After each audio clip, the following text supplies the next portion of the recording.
अस्सलाम वालेकुम प्यारे बच्चों, उम्मीद करती हूँ आप सब खैरियत से होंगे। चलिए सब बच्चे अपना उर्दू कायदा खोलें। आज हम करने जा रहे हैं सफ़ा नंबर 12। सफ़ा नंबर 12 में हमारा उन्वान था ज़बर। ठीक है, ज़बर हमने मालूम किया कि जिस हर्फ के साथ ज़बर लगा दिया जाए जिसके ऊपर, तो उसकी आवाज़ कुछ ऐसी हो जाती है जैसे कि हमने उस हर्फ के साथ अलिफ लगाया है। ठीक है ना। ज़बर की एक अहम बात यह है कि ज़बर हमेशा ऊपर लगाया जाता है। इस छोटी सी लाइन को ज़बर कहते हैं और ये हमेशा हर्फ के ऊपर होता है। ठीक है, हमने एक लाइन बनाई जिससे हमने कुछ अल्फाज बनाने की कोशिश की।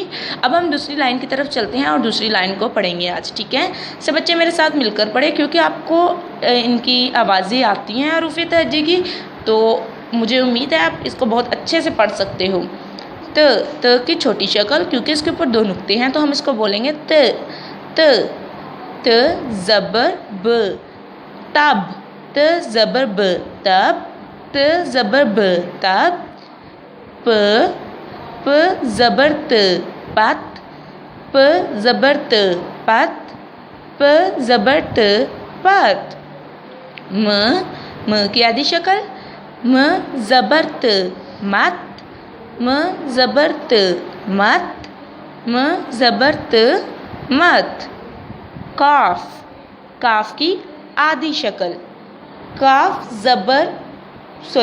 काफ की आवाज़ क ज़बर ब कब, क ज़बर ब कब, क ज़बर ब कब। तो बच्चों आज हमने बनाना सीखा तब, पत, मत, कब।